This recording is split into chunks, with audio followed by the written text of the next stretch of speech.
¿Qué tal? ¿Cómo andan? Buen día. Una vez más estamos transmitiendo en vivo desde el Correo de Firmat y en este caso nos vinimos a la Sala Cultural porque se está desarrollando la 14ª edición del Congreso de Educación de la Ciudad de Firmat y estamos con un firmatense, una persona muy conocida en la ciudad y en la región, una persona que ha disertado el viernes en el inicio.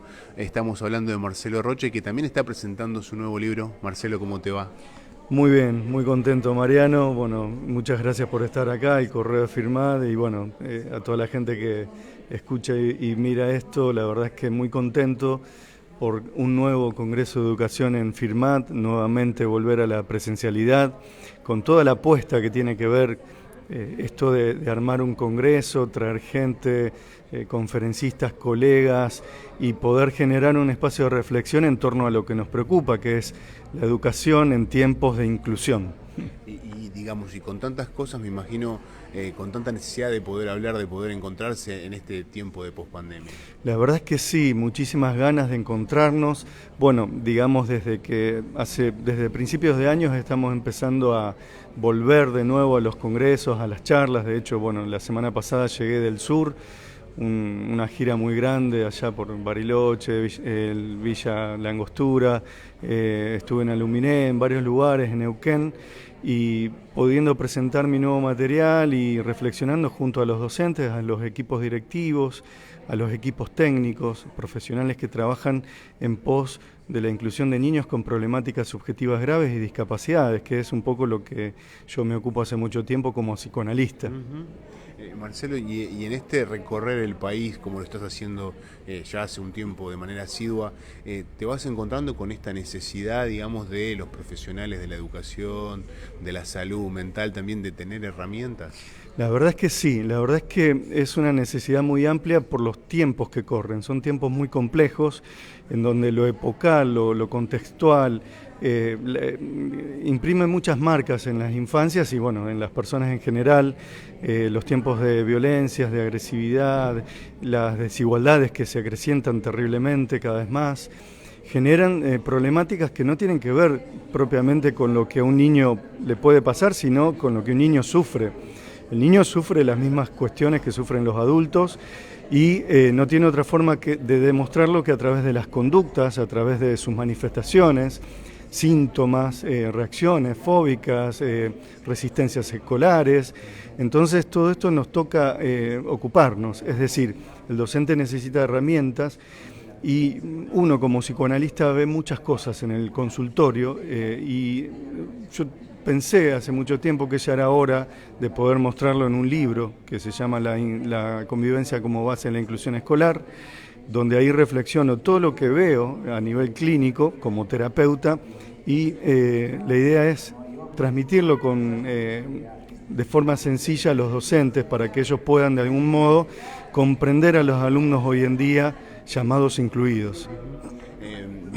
Imagino que en esa ida y vuelta también vos te vas nutriendo de experiencias, te vas nutriendo de situaciones que después sirven para poder repensar estas prácticas de todos los días. Sí, sí, la verdad es que la práctica misma hace que uno trate de transmitirle a los docentes cuestiones que tienen que ver primero, ojo con los etiquetamientos de la infancia, mucho cuidado, porque hoy en día todos los niños parecen que son TEA, todos los niños tienen alguna problemática, porque se los clasifica en base a lo que les pasa, es decir, a lo que se ve, a lo visible.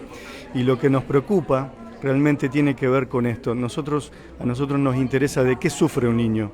Es decir, estamos muy preocupados por todos los rótulos actuales que ingresan a la escuela. El docente, lógicamente, cree en los profesionales que diagnostican y ahí se genera toda una confusión muy grande en la familia, porque la familia del niño empieza a decir, bueno, mi hijo tiene TEA, entonces en vez de tratarlo como un niño, lo tratan como un TEA, es decir, por las características que tiene.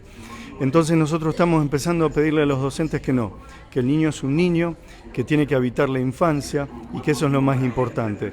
Entonces, trabajar y compartir con un niño con ciertas dificultades subjetivas tienen que ver con empezar a cambiar nuestras posturas, nuestras posiciones.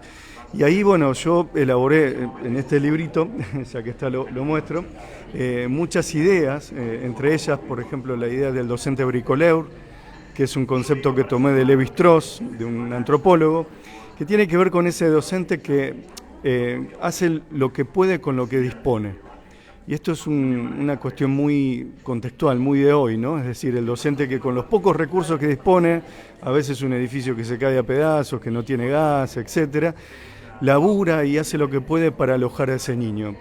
Pero esto significa mucho más también, es decir, pedir que el docente tenga una plasticidad, una apertura mayor a esos niños que tienen dificultades muy graves. Es decir, corrernos del modelo de la escuela tradicional para pensar una escuela abierta, dinámica, que se mueva, trabajar con prácticas entre varios. Son diferentes ideas que transmito también en este libro, que obviamente son cuestiones bastante técnicas para contar.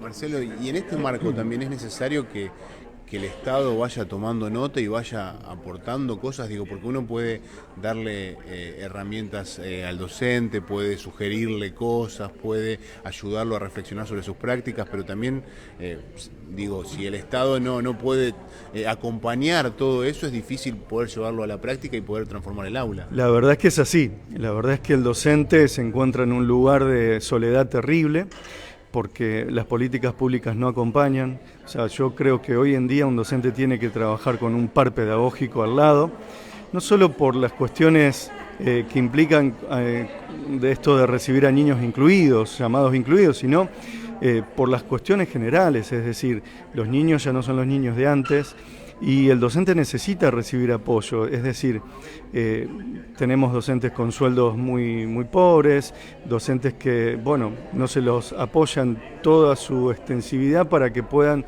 de algún modo ejercer su labor.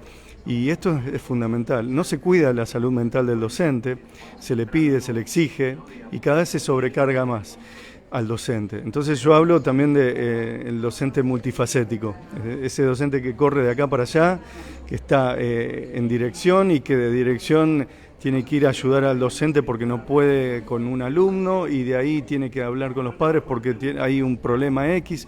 O sea, son múltiples las tareas que tiene el docente y tenemos que cuidar la salud mental de ellos. Por eso es que hay que generar las estrategias. Los niños que reciben inclusión escolar muchas veces no disponen de los apoyos, de los acompañantes terapéuticos, de los equipos.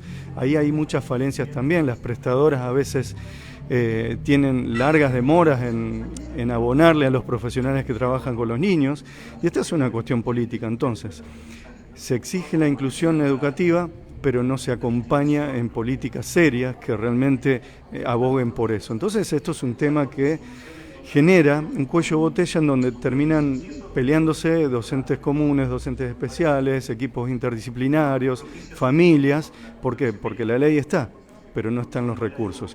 Y eso realmente es algo que también abordo muy claramente en el libro, en donde, pido, digamos, que se hagan cargo de ciertas políticas y que seamos creativos, porque la creatividad es algo que es gratis. Pero y para crear políticas verdaderas hay que tener verdadera creatividad. Yo hace mucho tiempo armé una práctica que es orientación vocacional con personas con discapacidad, que es gratis, ese proyecto es gratis, hay que implementarlo, simplemente hay que tener ganas y deseos. Así que seguiremos trabajando para eso. Marcelo, muchas gracias por este tiempo, siempre es un gusto tenerte aquí en Firmat, poder escucharte, poder compartir estos momentos con vos. Siempre decíamos y lo charlábamos hace unos días con Eduardo de la Vega, que de algún modo también te vimos crecer en ese desarrollo, digamos, y en esta decisión de consolidarte como profesional en este trabajo con la inclusión, con la docencia, y hoy te vemos recorrer el país, te vemos recorrer Latinoamérica, así que nos alegra muchísimo. Muchas gracias, la verdad es que yo soy feliz de ser firmatense y de estar acá y desde acá poder formarme en lo que fui, es decir, mi infancia se construyó acá y todo lo que soy tiene que ver con eso. Y preocupado por las infancias de hoy, más que nada en Rosario, en las grandes urbes que crecen detrás de una reja, es terrible. Y yo llego a estos lugares y todavía los niños juegan, andan en bici, corretean de acá para allá, tienen esa libertad. Cuidemos esa libertad, cuidemos de nuestras sociedades que no se vuelvan violentas, porque esto pasa acá a 100 kilómetros y es terrible, y que no llegue. O sea, como sociedad, juntémonos y seamos fuertes y trabajemos por la convivencia. Gracias a ustedes.